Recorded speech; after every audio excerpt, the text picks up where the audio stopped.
everybody, and welcome to Drive Thru Review 572. Today we're going to take a look at Gloomhaven. Now this is a new game from Cephalofair Games. It had a Kickstarter project I think about a year or so ago that was very successful, and now it's starting to hit backers and also hit, I think, a little bit of a limited distribution. I'm not sure the exact details on that. You might want to check out their website if you do get interested in this. I have seen it for sale online, but I've also seen it coming in and out of for sale. So I think it's somewhat limited of a print run, but I think there is plans to actually bring it out a little bit more broadly, at least at some point. So what is Gloomhaven? It is a giant, huge, massive campaign. If you had to ask me what the mechanics were, they're kind of a Mage Knight style dungeon crawl with a legacy game kind of built into it, and you get all kinds of different ways of developing your character. That's kind of the short, maybe 2-sentence description of the game. Gloomhaven is the sort of the main town in this world, and you will take a troop of adventurers through various adventures, working through an adventure book with tons of stories and different kind of linked adventures and side quests and personal quests and all kinds of things like that. And you're going to take these different classes of these different races that are in here and kind of develop them over the course of several games. I think there's over 90 different scenarios in here. So let's go ahead and open the box and just kind of take a look at everything. One thing that I'm going to try very hard not to do is spoil anything, because the narrative and the story is a big part of this, and I've actually been asked for people, don't spoil anything please when you do review this, because they really want to get into it for the story. So I'm not going to spoil anything. You might glance at some very, very minor spoiler, but I'm going to try my darndest not to spoil anything. I do want to make a comment about the box, because I did show you the lid here. The box is massive, okay? And I got this mailed to me from Isaac Childress, the designer and publisher there. It came fine when he got it, but I certainly would not tilt this up on its side, because the box is sturdy, but there's so much stuff in here that you're going to put a lot of stress on this, and you're going to start. I have a small crease here, but I've been keeping it on sort of flat. I just want you to know that. I'm going to talk a little bit about that, those kind of component, I call them issues, because there's so much stuff in here. But when I do bring them up, please know that I'm not saying it like as a negative knock against the game. I don't expect anybody to build like a box that will hold all this, because it's a ton. I mean, it is a massive ton here.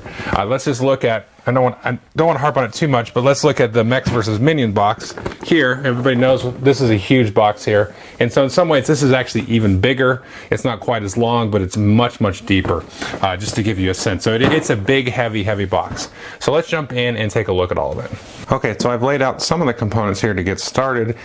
You can see they've got the storybook and the rule book. Here's a board of kind of the main town and the surrounding area, and we've got the box, which I'll look at here. Now we've got here these tiles, which you're going to be dealing a lot with in the game, and the different scenarios will give you, different ways to lay these out. They're double-sided, so you can see we've got indoor and outdoor tiles there, and players will be moving around on these hexes there. And there is a ton of these. We've also got this map board here, and I'm kind of have it zoomed out so I don't spoil, but you can see there's spots where I've put stickers, and there's spots along here along the bottom you can mark the prosperity of the town. So as you kind of level up and do things, you're going to get higher and higher prosperity for Gloomhaven, and that's going to sort of unlock different ways that you can interact with vendors and different sort of events and things. And you get a sheet here of the different stickers, and you'll be putting those out on the board, and there's achievements and different things like that that will unlock as you do sort of key events. And the cool thing is those stickers actually do sort of map up with the drawing that's on the map. So it's really cool, because it really looks like you're sort of drawing it, as you play the game, and it'll look like cohesive and makes sense. Now in here we have the main box, of course. I just wanted to make another sort of component note, is you have tons and tons and tons and tons of these different standee monsters. There are so many of these. Is this all of them? I think this is all of them here. So you have all of these. There's so many of these, and you have these various different standees that you're going to be equipping them. So you have your sort of normal ones and then your elite ones, and you can tell what they are by the color of the standee there.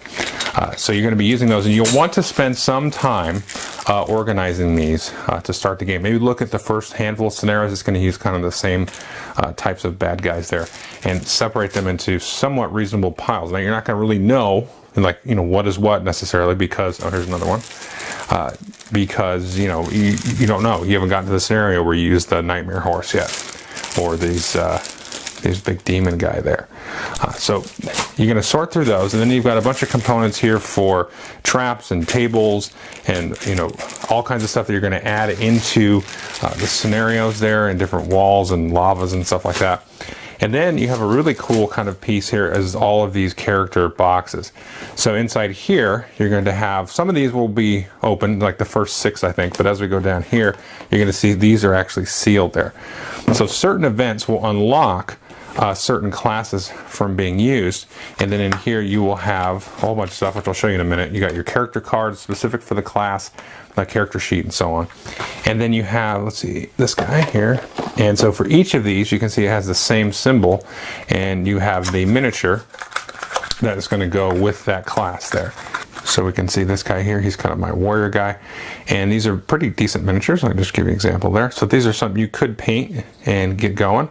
And it's probably something worth painting, because if you're going to play this character for several games, it's not a waste of time to go ahead and paint that. And then you've got nice spots here for all the cards. Everything fits in a very good spot in terms of how the cards go. There are also these cards here, which are the different bad guys that you're going to find. And you can see you've got the picture there that shows you kind of what they look like.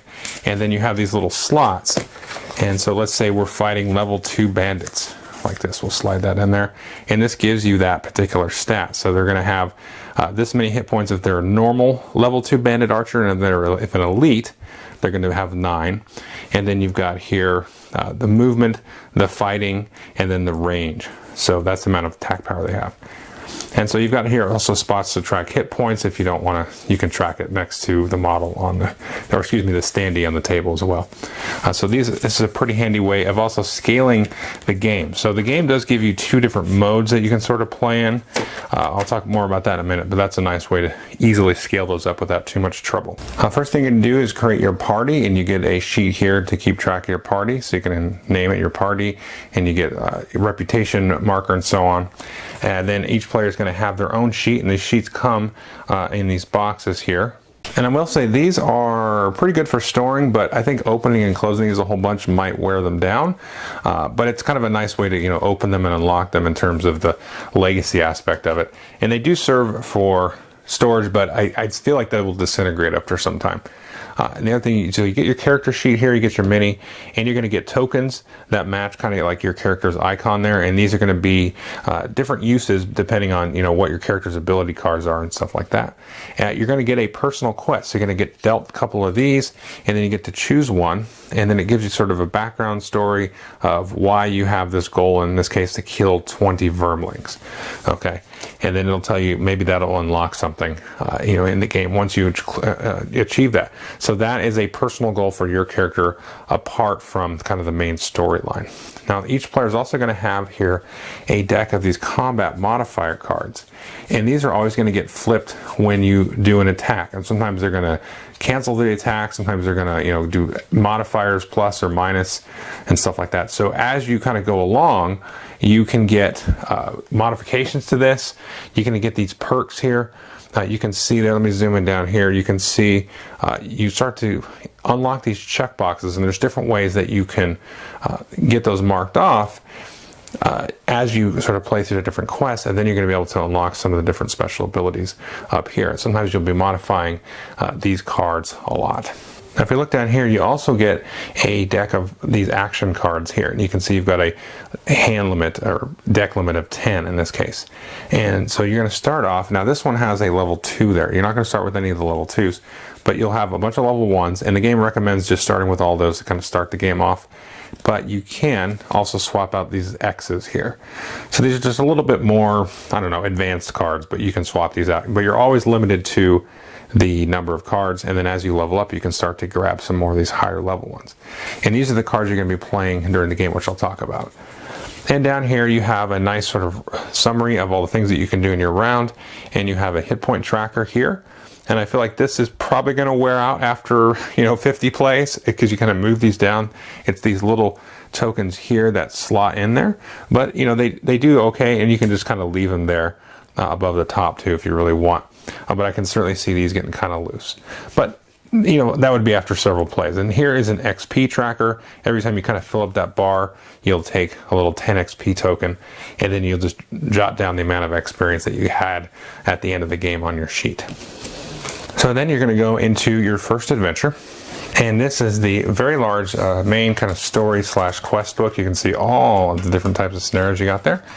And everybody's going to start here with this first adventure. And this also kind of walks you through a little bit of the setup. You will flip from a deck of cards a sort of a town event and then a road event. And that's going to be sort of random stuff that's going to happen to you, maybe on your way, in this case, to the Black Barrow. And the road events are mandatory that you do that when you travel from different spots. And that'll usually give you some kind of choice, like you'll stumble upon some poor person that has broken down their wagon, you know, that kind of thing. And then you've got to make a choice to rob them or to, you know, help them out or something like that, or maybe work for the city garrison, or, you know, different things like that. That'll give you different choices to do. Then it tells you how to set these up, and it gives you a little bit of iconography in terms of how you set up the monsters and everything like that. It's usually pretty easy to discern. It's going to tell you, you know, where you can start off with your heroes. And then up here you can see a couple of things. Right here is it's linked to this location here, linked to there, and then you get to unlock a new location. So you go ahead and add that to the map. So as you kind of go through here, you're going to start to reveal the map more and more. And then you'll also get, well, you got side quests sometimes that will reveal other parts of the map. Maybe you'll encounter something. I'm starting to get into spoilers here, but maybe you'll encounter something that will trigger a side quest, maybe related to your main character's quest there. And you're going to have different effects and things that are going to affect, like I said, the town, and the different quests will affect the town's development, and it's just going to unlock a whole bunch of story. So I went ahead and just kind of set up a little fake scenario here with my brute and a couple of these different bandits and stuff. So here you can see we have, an elite bandit there because he's got the yellow base, and then we also have just kind of a regular bandit there in white. And just to kind of show you a couple more of these standees.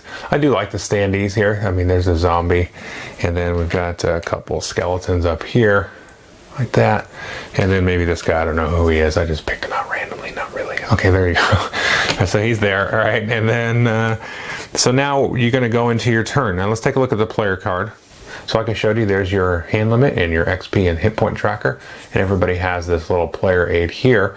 And so on your turn, everybody's going to make a choice. You're either going to play 2 cards, or you can take a long rest. Now, if you don't have 2 cards to play, you have to take a long rest, because as you play cards, you're going to be spending them and losing them, and you can't get them back into your hand until you rest. Now, if we choose to play 2 cards, then everybody's going to choose 2. So let me just pick these 2 cards sort of randomly, and I'm going to look at these for their actions. So we have, every card has 2 actions. You have a top action and a bottom action, and it'll have something specific that you can do, but you can also see the top action can always be used for a 2 level attack, and you can always use the bottom there for 2 movement. Now the other thing to note here is this kind of initiative number. So players are going to choose these, and they're going to just kind of set them down, or however you would choose, and say, okay, I'm going to probably make this one here my initiative, or my lead with that card. So everybody will choose, and then you'll flip over your lead card, and then this is your initiative for that round. So even though this one has a higher initiative, I'll still be activating both of these cards, which I'll talk about, but you're going to choose one to be the initiative. And so you might have some discussion with players. Let's say, okay, well, I want to do this early because maybe I'll heal you early on, because if the monsters, get a lower initiative number, they're going to attack you and maybe will kill you or stun you before I get a chance to get the heal off. But the rules actually specifically say that you can't discuss this number with the other players. Now, it says there's also a variant, which you could use for solo play, as where you can discuss these numbers, but it does actually bump up the difficulty level of the scenario in general. And specifically, you'll be bumping up the level of the different NPCs that you'll encounter. Now, there's a way for the difficulty of the scenario to kind of adjust as the players level up. Like here, I've just selected a level 1 bandit guard. You'll take all the player levels and then divide them up, and it gives you this little chart in the instruction book and say, okay, now make all the monsters this level, you'll get this much gold whenever you find treasure, and so on. You can kind of bump all that up if you choose to discuss the specific numbers. And so sometimes that kind of part is a little bit tricky, because you can say, I think it's in the spirit of the game. It's going to be different from group to group. So some people will sort of bend that spirit and be sort of specific. And as you start to learn each other's decks and what they can do, you'll kind of know, oh, okay, that's that card. So you can play around with that. And I think it's going to be a very group dependent thing. I wouldn't obsess about it too much. But if you choose to be very sort of clinical and discuss this initiative number, then the game suggests that you do bump up the difficulty, which is going to make the game significantly more difficult. I'll talk more about that in the review, so just keep that in mind. It's not like just a little bit more difficult.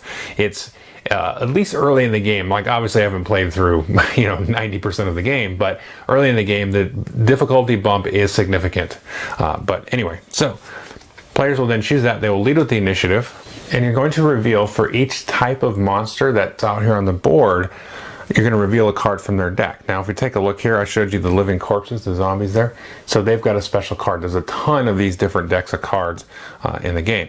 Now, there's some sort of generic ones. Like this one says guard. Okay, so that's going to be for any type of guard. In this case, I've got the bandit guard, which I showed you here. And this is going to be generic for all types of guards. And we've got here the living bones, which are the skeletons. And then there's also a generic deck here for the boss. And this is going to trigger different special abilities, which are described that the boss can do based on the scenario. So this is going to say activate special ability 1 or 2 or whatever, or just move and attack. So you're going to flip these over. So I'll just flip these over. And you can see here we have this initiative number here. So 47, 50, this 79, and then this one here. And so then you're going to just operate in initiative order. So in my case, I led with the 18, so I'll be going first, and then maybe my partner over there, they had a 72. So all three of these types of creatures would react, and then we would finally get to the boss at 79. So there is certainly timing that you have to keep in mind. So you're going to execute all your actions there in that initiative order. And so let's say it comes to my turn to activate. I'm going to choose the top action from one of the cards and then the bottom action from the other card. So you can never do the top action from both cards or the bottom action from both. You got to do top and bottom. And it doesn't matter what the initiative of your other card is at this point, you just ignore that. It's whatever you led with. So if I led with the 61, I wouldn't be activating until a little bit later in the turn. And the top is usually like attack or some kind of more, I guess I call it proactive, and the bottom is usually a move. And remember, you can always use the top for attack of 2 and the bottom for a move of 2 if you don't have exactly what you like. So you're going to do that. So you're going to maybe move 3 and then attack and so on. Now, sometimes, well, not sometimes, all the time, there's going to be these different icons, and this is a very nice sort of cheat sheet here, because you can see, okay, that's a jump. What does jump mean? Well, you go to page 19. Or how does the movement rules work? 19. Sometimes there's going to be a push or pull, and you can see all those conditions and effects on page 22 and 23. So this is a very, very handy player reference here on the back of the instructions, and it also has the scenario level here thing, which I talked about earlier, about figuring out how high the monsters are and stuff like that. So this is all back here. It's very easy to digest. And when you move, you simply can move that number of hexes. And when you attack, you're going to apply sort of the level of the attacker. So like this one here is very interesting. So this is an attack with a power of 6, which is obviously much better than a power of 2. You're going to get 2 experience when you do this. That's what that little burst symbol means. But this guy here is going to tell you to put it out of your deck for the rest of this game, for the rest of this scenario. So you have to be very choosy when you choose to activate that cool ability, which is going to crush somebody, hopefully. So you've got to be very, very picky. So if you use this move action down here, you don't have to get rid of the card. It's only when you use that special ability there.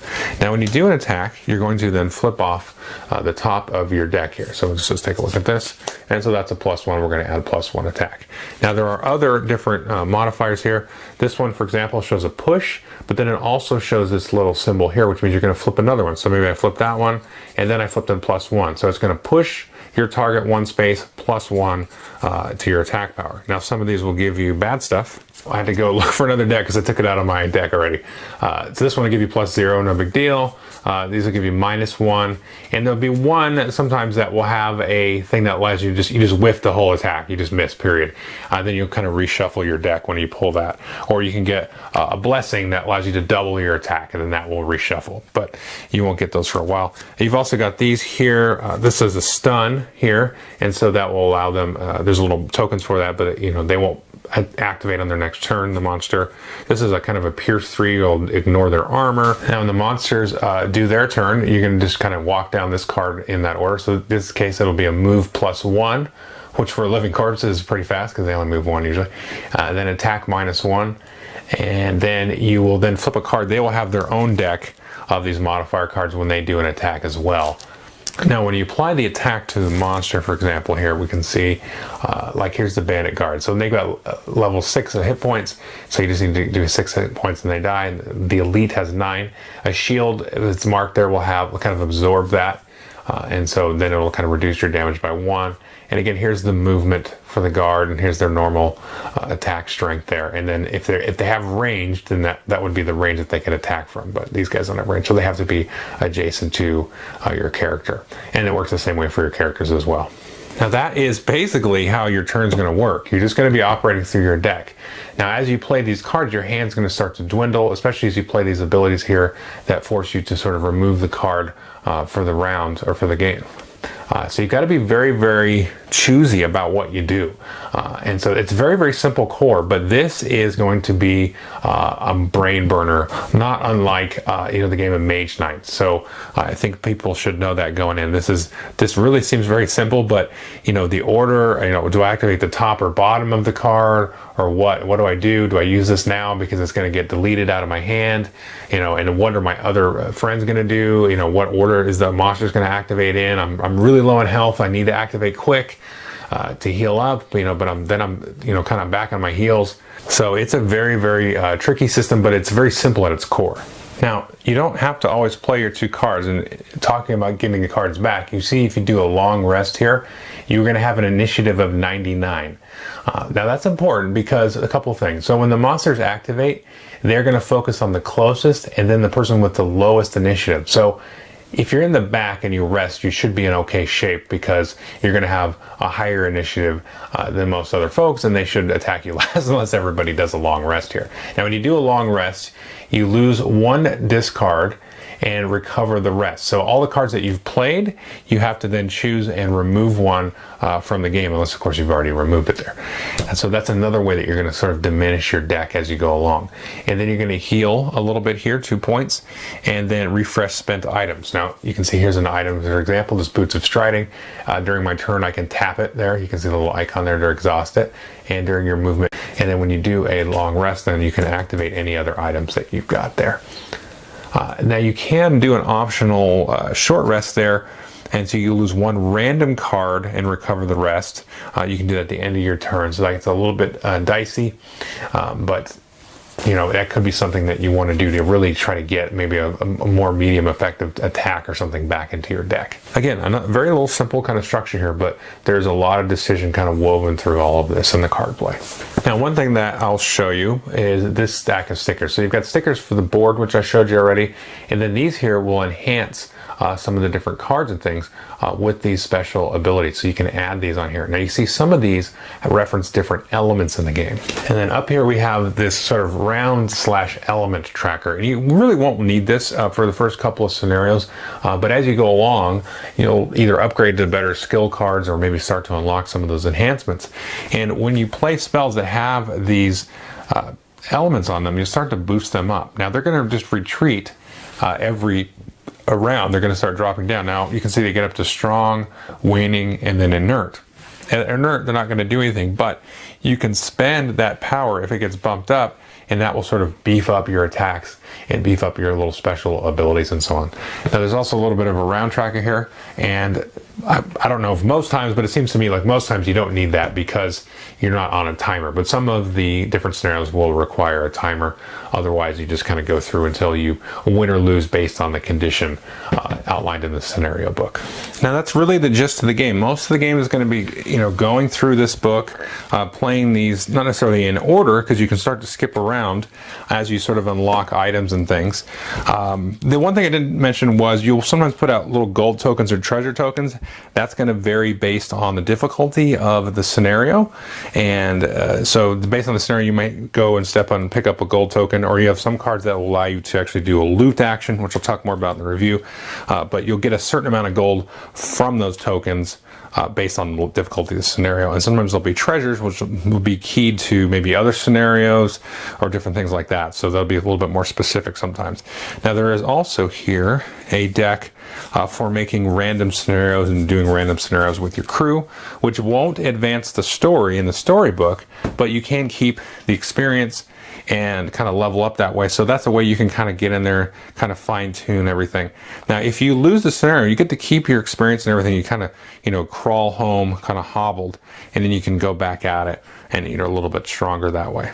Now, there's also several sort of envelopes and things. I don't want to show you too much because let's just say some envelopes are more special than others, and there's this town records that you can start to unlock. So there's like a lot of the legacy kind of aspects. Now the game also tells you that you can sort of, I don't want to show this, but I've got stuff in this plastic bag. Now the game technically says destroy, but I believe the rules say you don't actually destroy them, but you can take them out of the game because you can come back into this world like with another party. So you could play this with two different groups. You're going to keep all of the prosperity and stuff that you've leveled up with the town. If you've enhanced any of your cards for that class and somebody else wants to spin up, another character that's a brute and play that in a separate campaign, then that is sort of unlocked for everybody. So it's sort of like as you go along, more knowledge and things are unlocked, and you can play it with multiple groups or spin up a random scenario and do a one-off, that kind of thing. It's just, the story is going to be spoiled for you. So I've actually restarted this, and so it's not that big of a deal, obviously, because I wasn't that far into it. But yeah, so you kind of just play, okay, well, these guys did that, and now we're a different crew, and we're going through this, and we've heard of the deeds of the other group that went through. So that's kind of a neat way. So you don't actually destroy anything, just keep them in a separate bag, and there you go. It's out of the game. And sometimes just one last thing, like when you go through, to show you an example, I don't want to spoil anything. Let's just grab this random one here. Like this is a road card, for example. So if I go through here and I do it, it might tell me to remove this from the game because it's a unique event. It's not very generic.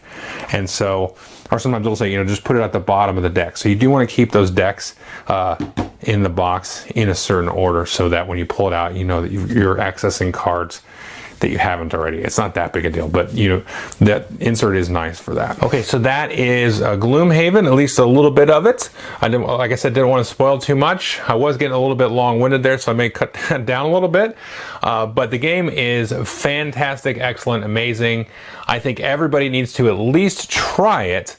And so I will go in with the first sort of caveat is this game obviously is gigantic. It's huge. It's in some levels a commitment to get into this game because there's just so much here, and I think you're going to want to progress the campaign. You're going to want to see where the story goes and start to learn about the underpinnings of the stuff that's been going on and all that kind of stuff. So you're going to want to get through it. So having a group or a game night or something where it's like, let's play Gloomhaven for a year, that's a tough ask to pull off. Now, this isn't something that you necessarily have to play all back to back. Now I'm going to keep this game. Let's just get that out of the way. This is going on the shelf probably for perpetuity because I don't think I will necessarily finish this game. How many? There's 90 some scenarios. Let's look here. So I don't want to spoil anything for myself either. So there's 95 scenarios, and some of these are like guest scenarios too. There's other designers in here. I saw some names that I was familiar with. Travis Chance from Action Phase did one. I saw some other names that are escaping me. So there's some other stuff, and these are packed full of little story introductions, sort of conclusions and epilogues for each of the different scenarios. So it really does draw you in to give you a good sense of this world. It's fantastic the way that all of that works. Even just stickering the board, I would not feel, if you're one of those anti-legacy folks that you don't want to rip up anything, there's nothing you're ripping up. You're marking up the board with stickers and marking up some of the cards with stickers, and you're kind of writing on the board very cursorily with the prosperity, but that's just tracking where the town is currently at. Now, they have made available PDFs, I think, of the map and all that stuff, so you can restart a fresh campaign from scratch, and you probably just have to keep a little bit notes. If you were running like two campaigns at once, you can see which cards have been removed, out of one campaign versus the other, that kind of thing. I don't know that I would go to that effort, but it's certainly possible to do this and then just replay the whole thing again, print out the new PDF of the map and kind of just start over. You could, but there's 95 scenarios in here, so like take it easy. Like you don't have to feel like you have to play this for infinity. Like I kind of feel like you will, even if you only play through the game once. You're gonna get through a lot of stuff. So that aspect of it is fantastic. The way they did it, very careful, I think, to sort of please those players like me that like to unlock stuff, don't really mind tearing anything up, but I'm not going to tear anything up in this case. And for those folks that really feel like they have to have infinitely replayable games. Like I said, the only component problem I have is there's so many standees. It's just so many, and the box is huge. Like so that's kind of the end of my gripes of the game. In terms of like the mechanics of the game and playing through, the different scenarios with the different types of monsters and the different objectives and the different decks of the different characters, that is it's awesome. It really kind of blows my mind that there's so much like story and just questing and different encounters and just all that thematic stuff is in here. And then at the end of the day, you have this kind of real crunchy card hand management kind of thing that's happening. Like I talked about in the walkthrough, it's a tough decision to figure out which card I want to play, because you start with like, this is my hand of cards, this is all the stuff I can do. Okay, bam, what do I do? That first game, you're like, oh my gosh, what do I do? There's so many, 10 choices or 20 choices because all the cards have two things. But here's the thing. Once you play a couple of scenarios, you then know what your character does. You get in tune with what you can do, when you can do it, when maybe I should pull off that big attack.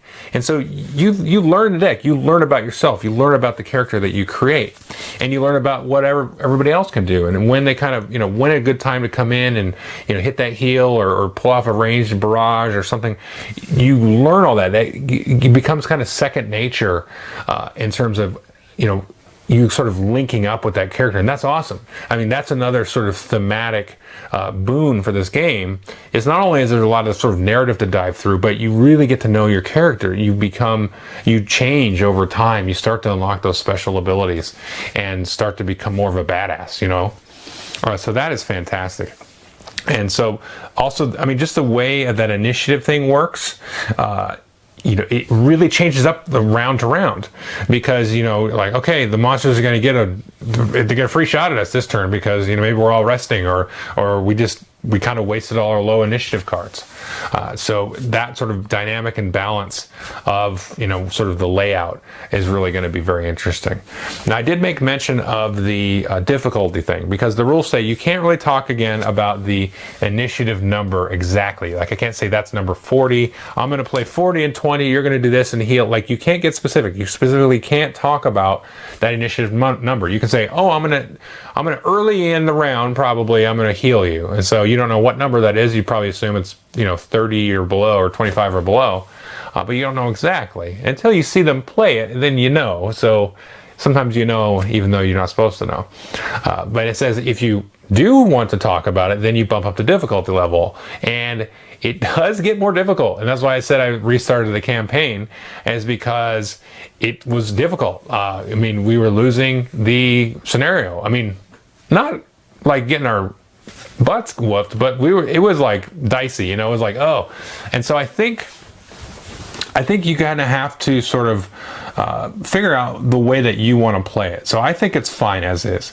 You can just, the sort of the base rules. You don't have to discuss the numbers. You just kind of play. The difficulty is a little bit more hands off that way. I can't speak to how it's going to be in 6 months, but that seems about right. That seems how the game was designed for. Once you start talking about the, being completely open, playing with basically an open hand and kind of choosing and doing whatever you want, the difficulty is going to ramp up, and it's going to be tougher. So I think you're going to have to figure that out for yourself. And like for me, I jumped in with the difficulty side, and then I'm like, no, I want, it's fine. Like I like the brain burn, but I want to get through the story too, and like not just keep getting my butt whooped. So I'm just going to play that way. And so I think that's something that's easily house rulable. I think you've got the marriage here. You've got kind of that perfect marriage of a huge long campaign, and you've got really crunchy, chewy mechanics. And so that's a kind of almost close to what you would want out of a board game that really is trying to simulate a D&D campaign. A lot of these other games, you got Descent, Imperial Assault, Shadows of Brimstone, that style of game. where they all kind of approach it a different way. Descent's kind of like your one shot, okay, this is, okay, then you go to the next one on the campaign, there's a little bit of progression, but it doesn't really ground itself completely as much as this game does into evolving a larger story. They kind of sit inside of a more abstract, generic story, where this is like you're really pulling in, the stuff that's going around Gloomhaven and sort of the different forces that are at work there in developing your character story and all that stuff. So that's it, you're more entrenched, I think, with the theme here. And then you've got, of course, like your Kingdom Death and your Shadows of Brimstone and those games. This is probably more on the Kingdom Death side with a more linear narrative. There's significantly more kind of scenarios and stuff, even though there's a fair bit in Kingdom Death, but Shadows of Brimstone is sort of your randomly generated scenarios and narrative, so there's that aspect too. The other thing I want to mention was the character personal quest is really neat, and each, I didn't mention this in the walkthrough, but each character gets kind of a special, I will call them an attitude for that scenario. So you get a little special goal just for that scenario, where it's like, kill a level 2 monster or something. I'm just making that up. But, do this thing, and then you will get a little bit extra bonus on those check marks that I showed you on sort of unlocking those perks. And so I like that. It kind of gives you that little extra edge of narrative and sort of your character's mood that day. So maybe they're like in a really aggressive mood. They really want to pound people into the sand, and so you really want to sort of achieve that narrative. And so that's a really, really fun sort of twist that keeps you also kind of interested in not just like, let's kind of methodically go through whatever the scenario wants us to do. Well, I have this other goal that I want to do, which is going to give me perks, which is going to be helpful to my combat deck, and sort of buffing that up. There's just you just kind of keep finding things like that in this game. Like I said, this is definitely, I was teasing somebody, I was like, what do you think of Gloomhaven? I'm like, well, game of the year, and I'm recording this in January. But it's amazing. I think if you're not going to play the campaign and get into it for the campaign, I think that's a difficult decision to get into the game.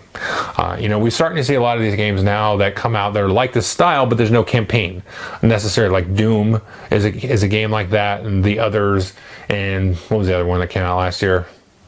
Oh, Conan. There's other ones like that you get in, you can play this similar style of game, but you're not, hooked into this campaign. Now you could get this, you could do the random scenarios, just kind of level up your characters, and because everything is tailored towards your party level, which is really cool, because then you can play, bring in new players, and it's just going to adjust your party level, but the story is going to progress. So there's nothing really wrong with swapping people out. And the rules, I forget what they are exactly, but there are kind of rules for, you look at the prosperity level of the town, and then you can just kind of auto level them up, so people can kind of come and go as well. So I think though, if you're not going to go through the campaign and the scenario, like, that's a little bit, I don't know, that's a decision. I wouldn't get it. But I think a lot of people might get it. I think you could get it, and there's just enough of a world in a box here that you could really just sort of maybe read through this a little bit and play through some of the random scenarios, or just pick ones out. Because like I said, you could go pick one in the middle of the book, and you're going to be fighting different monsters, of which we're going to have their kind of own inherent difficulty. But since everything is kind of driven by, again, the party level, then you could just play these, kind of as one-shots. And I do think the mechanics themselves are strong enough to do that. So I don't think that's really the way the game is meant to be played, but I think you certainly could have fun with that. And you could just pick a prosperity level, level it up, and play the same scenario again, but now, everybody's level 8, and, and then we can do that. And so there is rules for like retiring your characters, because once you hit a certain level, you do your party goal, then you're going to retire, and you start to unlock more of these other classes. So that's going to be a different way to play the game as you do that. So yes, I think you should get it if you're going to do the campaign, and if you're not, then yeah, maybe, I don't know. But it's a giant toolkit, as well as really just a masterfully crafted game. I mean, it really has blown me away. I can't oversell that enough. Just kind of the attention to detail in terms of the way people were going to approach the game. And, you know, it really feels like this is one of those things with a Kickstarter that I think it's helping in this case, because it feels like Isaac and the publisher has listened to players and said, okay, well, what do you guys kind of want? And, you know, what do you want in this kind of dungeon crawl experience? What do you want in this kind of Dungeons and Dragons in a box kind of idea? And that this really feels like that's really what he was going for. Was, look, you've got this world of Gloomhaven and the stuff surrounding it. It feels in some senses, and only in the best senses, like a generic Dungeons and Dragons campaign, but just in its sort of its surface core, if that makes any sense. You have that sort of surface level core, but then he's expanded on it and added some of these more modern design elements to attack it. And he's deviated from that typical theme, because some of the races and things in here are not your typical dwarves, elves, gnomes, and all that stuff. It's all this other. I don't remember what the races are here. What's this called? The Inox. This guy's an Inox brute. So there's different sort of like woodland types of things. So it's not your traditional fantasy either. You know, some of the monsters and stuff like skeletons and bandits and you know, wisps and wraiths and all that, but it does have enough of a tangent there. So I think there's a lot really going for this game, and I think it's definitely an achievement, and I think people should take a close look at it in terms of you know, where it's going to end up. And I'm curious. I think people will be playing this, talking about this for you know, several years to come, and so I think I highly recommend the game. I mean, it's just it's so massive. Like, that's the thing that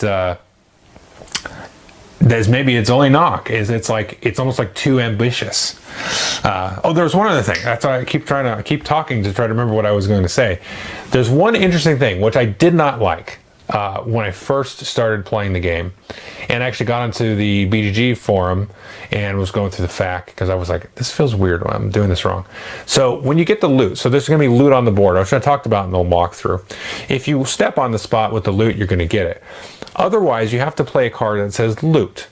And the reason I didn't like this is because I was started off playing the hard difficulty, and like, I don't have time to be going and like playing a loot card on my turn to get some treasure.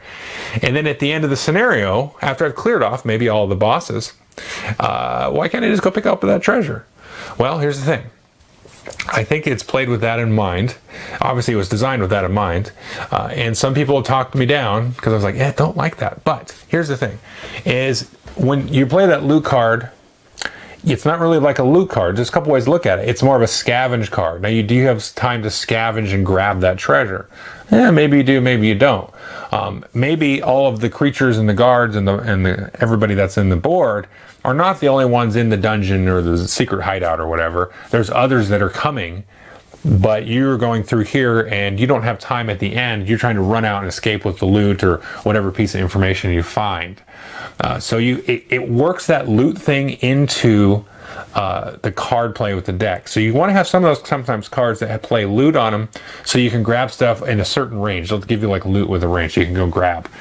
So I thought that was kind of weird, because I'm like, I killed all the bosses and whatever, the guys that were there. Why can't I just go pick up all the treasure that's there at the end? And I think obviously it is by design. That's the way he said he designed it.